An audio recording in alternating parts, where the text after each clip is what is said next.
Nah, udah ngurus kuliah, ngurus BEM, terus formasi, ya, pilih salah satu. Akhirnya saya pilih formasi.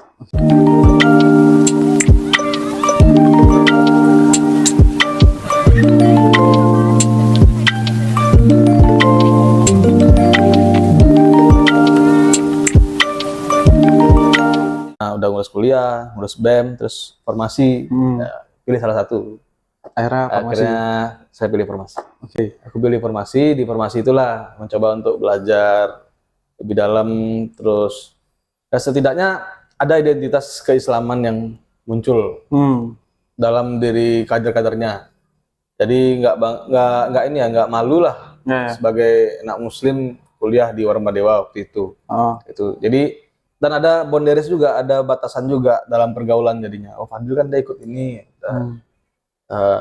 Kita nggak boleh untuk terlalu inilah sama apa ngajak-ngajak dia. Ya, lebih menghormati akhirnya mereka segan. Ya, lebih segan, lebih dihormati terkait keputusan-keputusan dalam hidup ini. Contohnya kayak kok dia nggak ngucapin Natal sih?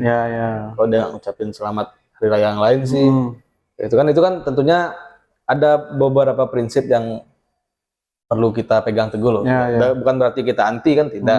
Kita juga respect, menghormati itu, bahkan harus wajib hukumnya kan. Cuman kan kita punya cara lain. Ya, benar. Jadi mereka mengerti pelan-pelan. Dan aku juga bukan tipe yang sudah tahu ikut seperti itu malah introvert, nggak mau bergaul, itu tetap harus bermuamalah tetap. Kadang orang kan gitu tuh, tiba ikut satu misalnya kayak formasi deh gitu, atau ikut organisasi LDK misalnya kan beberapa kampus tuh udah eksklusif. Wah, aku tidak mau bergaul dengan dia gitu. Dia bukan circleku gitu. Padahal kan itu bisa aja jadi hal yang melengkapi kan. Nah, contohnya kau kan ikut di kami ya. Iya, kami. Nah, tetap bisa berbarengan dengan menjalin diri sebagai vokalis throwback hardcore. Tetap bisa. Iya. Di mana coba nggak bisanya kan? Iya. Tetap bisa berteman sama siapapun dalam skena musik keras segala macam. Tetap ada jalan. Jangan mengeksklusifkan diri. Islam itu tidak bukan agama yang eksklusif. Betul. Tetap kan jadi kayak anggaplah dalam kehidupan ini kan kayak ada kamar-kamarnya nih. Ya, mungkin sekarang waktunya kita berorganisasi, ya kita masuk kamar yang organisasi. Benar-benar. Masuk ke hobi musik segala macam, pindah kamar aja. Pindah server lah. Kalau istilah game online-nya kan itu tanpa menjudge ya. Tanpa menghakimi. Karena Islam bukan agama yang nyuruh orang untuk menghakimi. Kalau orang nggak mau ke masjid, ya udah, ajak tangannya, jangan dihakimi. Gitu. Makin kita hakimi kan biasa orang makin anti ya. Iya, pasti itu. Karena apa sih Fadil nih ngajak-ngajak? Kau sana sendiri gitu. Oh, aing baru gini ya, so agama-agama. Iya. Ya akhirnya setelah lulus organisasi akhirnya mulai itu kan tergabung sekarang di kita lah ya. Bahasanya digabung di Pemuda Muhammadiyah Kota Denpasar. Kota Denpasar, pimpinan daerah Pemuda Muhammadiyah Kota Denpasar. Betul. Akhirnya terjun sampai ke Pemuda Muhammadiyah itu gimana? Itu panjang prosesnya. Ini menarik sih. Jadi setelah lulus kuliah itu namanya dapat kerja ya. Kan mahasiswa baru lulus dapat kerja, ngerasain megang uang sendiri bisa menghidupi, tidak membiayai dan menafkahi keluarga, ngasih jajan adik, orang tua segala macam. Itu kan jadinya kalau kita tidak punya pondasi keimanan yang kuat, akan runtuh, tenggelam dari itu semua gitu loh. Dan juga lingkungan kerja mendukung untuk hal-hal yang negatif. Benar. Yang tadinya sholat 5 waktu, mungkin jadi telat sholat, jadi telat dulu, lama-lama nggak sholatnya, nggak sholat zuhur, nggak sholat asar, lama-lama nggak sholat 5-5-nya, terus nggak jumatan, puasa bolong mungkin, ya kan, sengaja mokel, kayak gitu-gitu. Jadinya tuh lingkungan ini tergantung kitanya sebenarnya. Kalau fondasi kita ini kuat, lingkungan mau sekotor apapun, kita mungkin yang merubah lingkungan itu. Tapi kalau fondasi kita lemah dan ada lingkungan itu, khawatirnya kan kita kemakan sama itu. Jadi itu nauzubillah ya. Alhamdulillah setelah berbagai macam rintangan dan halangan kegelapan yang sebenarnya kalau dibandingkan sama teman-teman lain sebenarnya tuh nggak gelap-gelap banget. Cuman karena dari aku yang cupu ini asik jadinya apa ya, kayak gelap di aku gitu loh. Jadi membutakanku tentang agama. Jadi aku kayak ngerasa adalah turning point dalam hidup nih yang kayak hampa sekali ya. Walaupun kok punya fulus, walaupun punya uang, walaupun kok banyak teman dulu. Tiba-tiba tuh kayak aneh aja rasanya. Pas pulang ya udah kosong gitu aja. Kayak bosen gitu. Contoh nih sekarang misalnya ya dalam sepekan nih nongkrong nggak jelas segala macam kan, serop segala macam, pulang-pulang udah gitu-gitu ya lagi. Lagi dah balik segala macam. Jadi kayak nggak ada jawaban yang diberikan, tapi kayaknya tuh dilupakan sama pertanyaan awalnya. Iya. Kayak gitu loh. Nah, terus alhamdulillah ketemu sama teman-teman seperti Eri dan Alfian yang sudah hijrah duluan kan. Oke. Nah, awalnya tuh ketemu mereka. Awalnya ketemu mereka nih yang sudah duluan nih. Walaupun teman lama. Erinya ya. Nah, jadi ini aku ingat momennya. Eri datang ke warung biasa tempat aku nongkrong. Posisi belum sholat aku. Gak sholat asar. Terus Eri datang kayak habis sholat. Datang seret. Ya kita bahas-bahas. Namanya aku kan easy going ya. Jadi orang mau ngomong apapun aku pasti ikut lah. Lagi teman sendiri. Jadi kesana kayak cuman ya nongkrong biasa. Nongkrong biasa. Ya. Pas kebetulan aku lagi sendiri kan di situ. Dia ada beberapa statement dari Eri yang waktu itu aku cukup ingat ya. Jal, kau tuh sebenarnya percaya nggak sama Islam? Percaya nggak kalau Allah itu Tuhanmu? Iya. Kita karena identitas sebagai Muslim, ya pede aku jawabnya percaya. Kalau percaya, kenapa kok nggak sholat? Kayak gitu loh. Mulai tuh. Kenapa kok nggak ini? Kalau alhamdulillah ya gimana ya, kayak biasanya hati tuh batu loh. Ya kalau aku nggak sholat ya mungkin nanti aku sholat, tapi aku tetap Muslim gitu. Nah justru karena kita aja bangga ngaku sebagai Muslim. Nah yang dimana kan syariat kan sholat ya. Sholat adalah tiang agama kan. Benar. Kita nggak yakin dengan Allah dan firman-Nya ya berarti tidak sholat kayak gitu. Tapi kalau kita yakin ya harusnya sholat dong. Oke. Dan mau sebejat apa, mau segimana aja dosa yang kau perbuat waktu itu kan gitu. Nah itu aku dikasih tahu Mary. Mau kau benyah kayak apa segala macam, tetap sholat. Karena siapa tahu sholatnya merubahmu. Nah, paksa aja Dal. Nanti kalau kau udah sholat tuh hilang dah kayak seakan-akan beratmu dulu. Nah, itu aku dikasih tahu, dinasihatin sama Eri dan teman-teman yang sudah duluan kasih tahu kan. Lagi kau nggak separah anak-anak yang lain. Ini masih oke lah kesempatanmu untuk berubah, masih lebih gampang gitu. Ternyata ada satu momen yang dimana aku waktu itu cukup hangover. Kan? Hangover, terus ngelihat video kebodohan itu kan. Wah ini nggak beres nih aku. Mau sampai kapan kayak gini gitu loh. Akhirnya memutuskanlah untuk berubah. Alhamdulillah dapat kerjaan kan di TBM nih, Institut Teknologi dan Bisnis Muhammadiyah Bali. Ini bukan promosi ya. Bukan. Kerjaannya emang di situ. Nah, jadi waktu itu kebetulan Ricky mau ngadakan musyawarah daerah, pimpinan daerah pemuda Muhammadiyah Kota Denpasar. Aku diajak sama Ricky. Sebagai orang yang benar-benar baru mencoba lagi, gitu kan masih kita seleksi tuh. Nah ini asik gak ya untuk diikutin? Benar. Nah Ricky ngomong kan, ya udah Jal, coba aja dulu. Tapi kalau misalnya nggak cocok di aku, sorry aja Rick ya. Apa-apa, coba aja dulu, bantu-bantulah aku gitu. Coba bantu, masuk. Nah jadi mungkin ditanya dengan kader-kader Muhammadiyah lainnya, alasan aku masuk ke Pemuda Muhammadiyah Ortom ya, organisasi otonom ini, buat belajar agama. Awalnya. Jadi kan umumnya tuh Pemuda Muhammadiyah ini ada yang masuk karena politik, mungkin ada atau link beasiswa atau link kerjaan kemana gitu kan, instansi pemerintah. Tapi aku nggak berpikir soal apapun selain waktu itu punya lingkungan teman-teman yang ngaji dan sholat. Untuk memperbaiki lingkungan dulu di awalnya. Memperbaiki lingkungan dan memperbaiki diri. Kayak gitu. Oke lah, masuklah aku. Nah ikutlah nih musyawarah daerah nih. Dan beberapa memang udah ada yang kenal. Aku kenal kayak Hasan, terus Eri, kebetulan ada di situ juga. Hasan satu sekolah aja lah. Hasan enggak, SMA-nya, SMKTI Global. Cuman dia di Citarum, aku di Keboiwo. Oh, beda gini ya. Beda server aja, tapi sama aja. Terus. Nah, akhirnya ngobrol-ngobrol di sana, aku kenalan, mencoba membuka diri semua orang lain kan. Dan keunikannya di Pemuda Muhammadiyah Kota Denpasar ini, pengurusnya rata-rata usia 20-an. Usia 20-an. dan banyak punya waktu luang dan berbagai latar belakang tentunya. Ya benar. Nah di situ tuh kayak terasa youth culture-nya gitu loh. Asik nih ya, asik nih, muda ini semua. Anak muda dengan berbagai latar belakang mencoba untuk melepaskan hal-hal yang kelam mungkin, mencoba untuk membuka lembaran baru, dimulai dari sisi religius, karena itu yang paling penting kan. Nah itu dari ketauhidannya segala macam, akhirnya itu berentet ke hal-hal lainnya. Contoh, aku kuliah nih S2, dapat beasiswa kan, beasiswa kader Muhammadiyah dan beasiswa pegawai amal usaha Muhammadiyah. Nah, hal-hal yang seperti ini kan aku nggak tahu kalau aku nggak ikut ke dalam. Iya benar. Nah di situ, jadi alhamdulillah tuh ada aja positifnya lah. Sekalipun misalnya gaji telat atau segala macam, ada kayak di sini nih kayak apa ya? Karena memang niatnya ingin berubah gitu loh. Jadi kayak nggak pernah, jarang aku merasa kayak benar-benar down. Pernah down, cuman nggak sedown itu loh. Karena ada orang-orang yang menguatkan ya. Itu kalau bedanya. Adalah fase di momen itu. Ada kalau bedanya kalau ada circle yang menguatkan kita dalam keimanan gitu loh.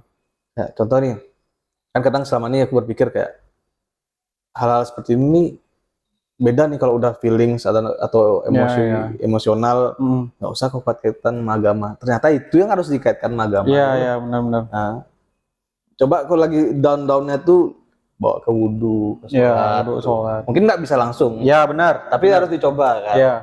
Alhamdulillah ada aja jawabannya. Aku selama ini itikaf nggak pernah sampai nangis gitu. Tapi itikaf sama PDPM Denpasar ini terjadi itu. Terjadi. Momennya waktu di Masjid Ahmad Dahlan dan Masjid Muhammad. Wah itu benar-benar kayak kita ngelihat apa yang udah kita perbuat dulu. Tiba-tiba ada layar. Kayak kok itu lebih dari evaluasi akhir tahun ya. Karena kan ini momen untuk mencari Lailatul Qadar segala macam. Terus momen untuk mencoba setidaknya merubah diri dalam sebulan itu aja itu udah. Bagi sebagian orang yang seperti aku ini susah. Ya benar. Kayak gitu. Puasa aja yang nggak bolong aja tuh. Itu jaganya benar-benar niat yang kuat. Kan kalau misalnya kita nggak berjamaah, kalau misalnya kita nggak mencari orang-orang yang mendukung hal-hal seperti itu, agak sangat sulit sendiri. Aku udah pernah coba belajar sendiri, akhirnya tenggelam lagi dalam hal-hal seperti itu. Karena nggak dikuatkan, nggak ada yang menguatkan dan kita nggak menguatkan orang juga. Nah itu jadinya hilang motivasi kita belajar, terus hilang kemauan kita, minat kita. Nah akhirnya aku coba ngobrol sama Ricky, gimana kalau kita buat konsep Pemuda Muhammadiyah Denpasar ini jangan kaku-kaku banget lah. Nah, kita rangkul, kita collab sama beberapa organisasi di luar. Kita coba jangan bikin forum yang terlalu formal, ya forum kecil-kecilan aja, di angkringan, di coffee shop. Terus kita membuka diri sama teman-teman. Alhamdulillah kita ada nih Fawas, dia cukup masuk ke dalam skena hip hop segala macamnya. Terus ada NT juga kan. Nah, terus ada Eri dengan lingkungan lamanya. Dari situ kita apa ya? Kalau aku personal lebih banyak dapat value-nya di sana, nilai-nilainya di situ. Jadi kayak kita nggak kaku. Kita belajar sudut pandang lain dan ternyata connect sama keislaman. Contohnya Omat.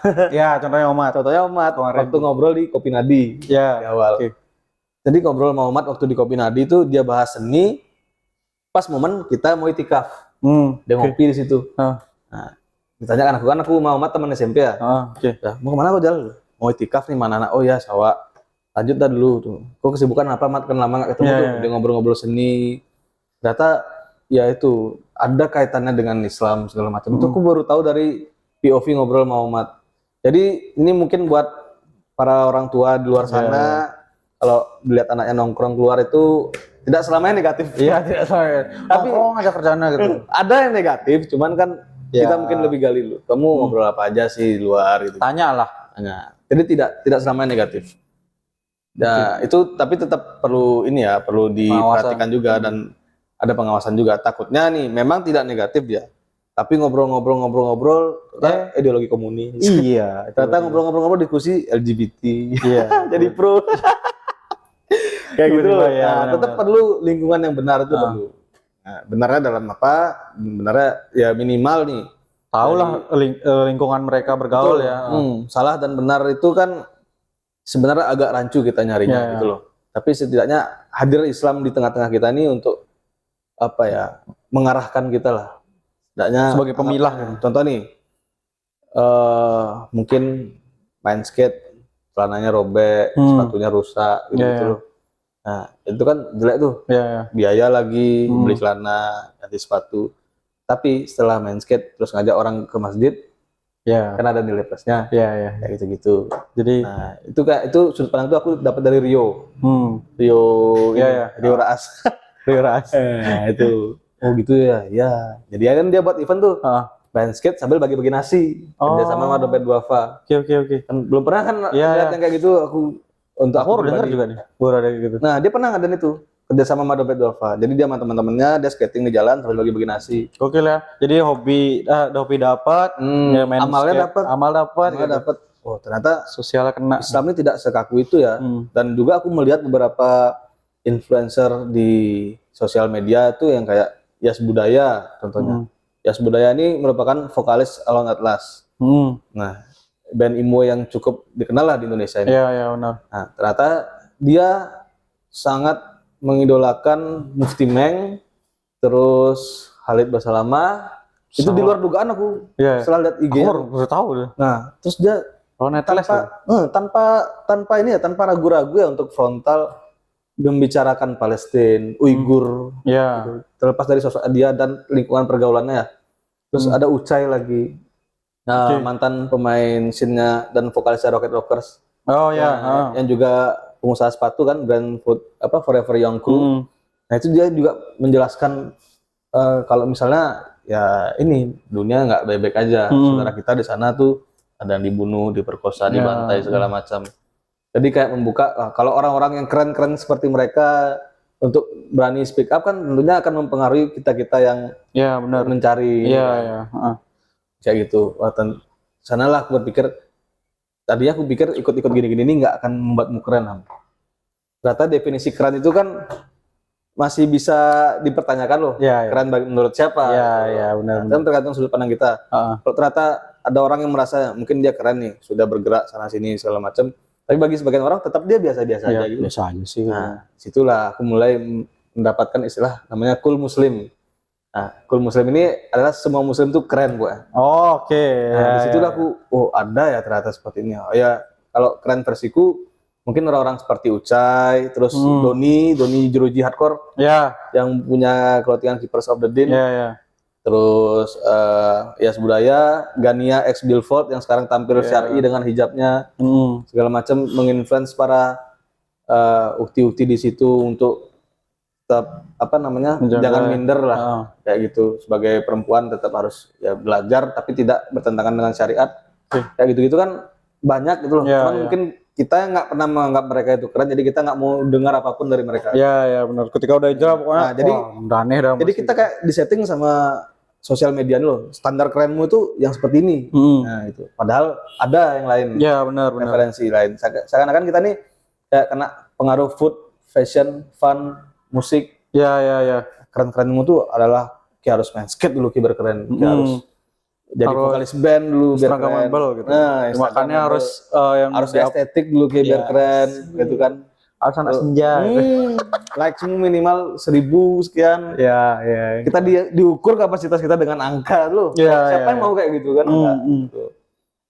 Jadinya kita gampang ngejudge orang, ini nggak keren, ini nggak keren, ini keren.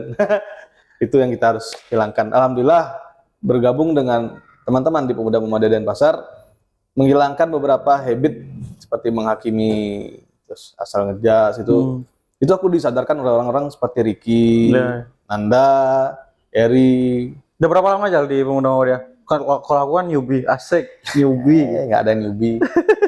Newbie tadi seperti suhu. Itu Ilham. Di awal masuk Pemuda-Pemudi berarti tahun berapa? Itu musdanya di 2020 akhir. 2020. Setauku Desember. Covid ya? Covid ya. Nah, terus dilantiknya di 2021. 2021, oke. Mulai ada perjalanan. Mulai ada perjalanan sampai sekarang. Yang alhamdulillah Terus bertambah terus ya anggotanya dari berbagai background atau dari ortom-ortom yang lain. Dan insya Allah mohon doanya kita akan membentuk pimpinan cabang. Semoga di 4 kota, di 4 kecamatan di Denpasar.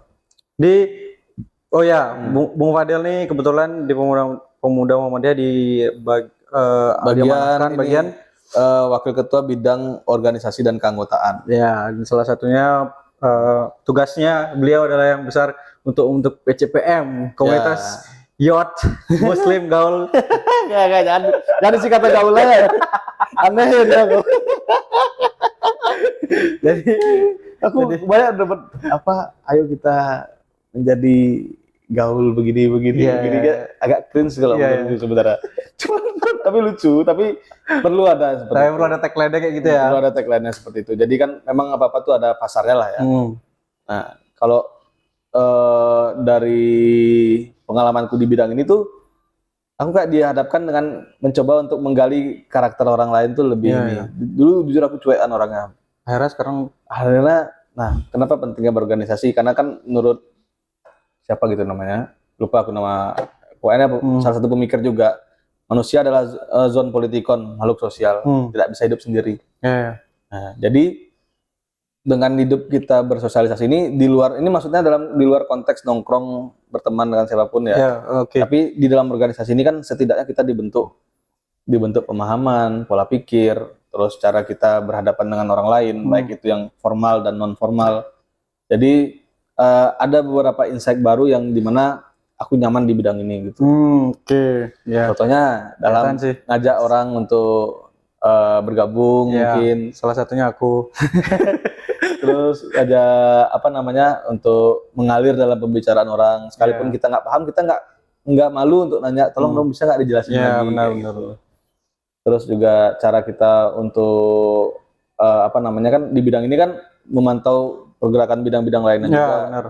Kayak gitu. Nah, itu kita jadi paham lah sifat-sifat orang seperti apa. Oh, si A sukanya ini, si B sukanya ini. Belajar psikologis secara tidak langsung ya? Secara nggak langsung ya. Psikologis secara padahal nggak ada background itu. Terakhir, kasih pemahaman teman-teman nih, pemuda terutama khususnya di Kota Denpasar dan seluruh Indonesia.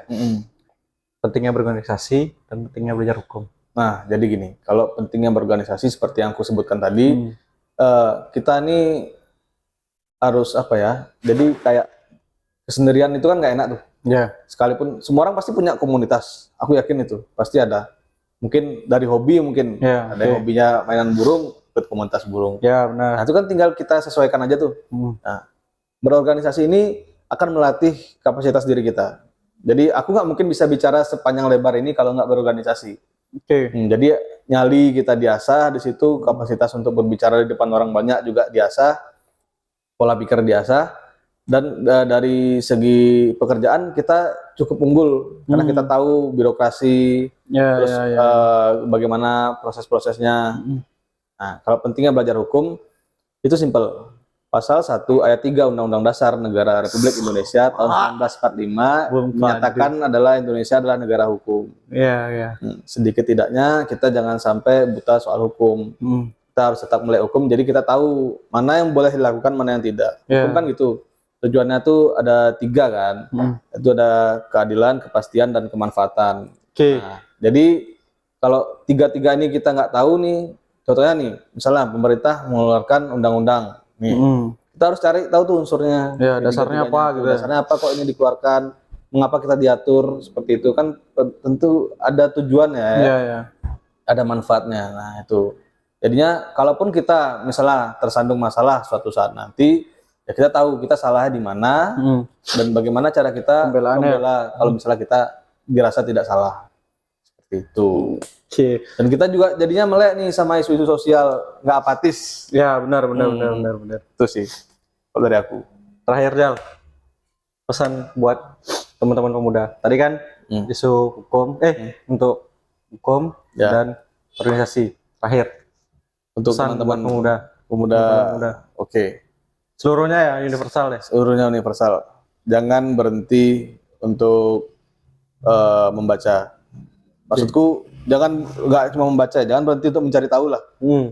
Jangan batasi dirimu untuk ini ya, untuk jangan merasa puas. Tetap harus merasa lapar dalam artian kita banyak yang nggak kita ketahui gitu loh.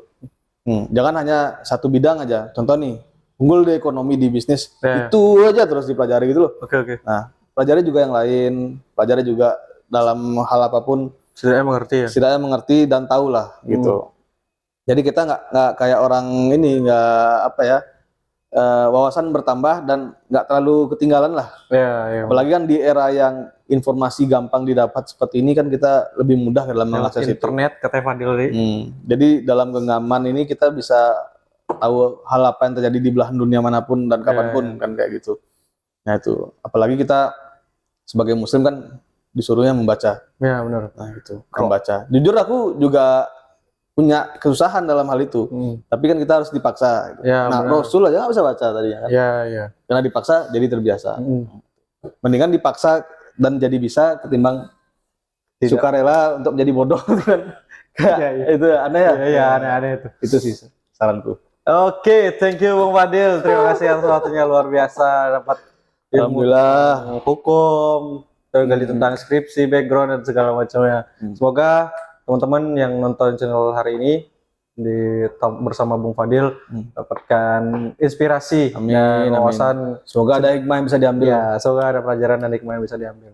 Oke, saya Ilham Effendi di Risala Pramuda pamit undur diri dan Bung Fadil Muhammad pamit undur diri. See you next time. Assalamualaikum warahmatullahi wabarakatuh. Waalaikumsalam warahmatullahi wabarakatuh.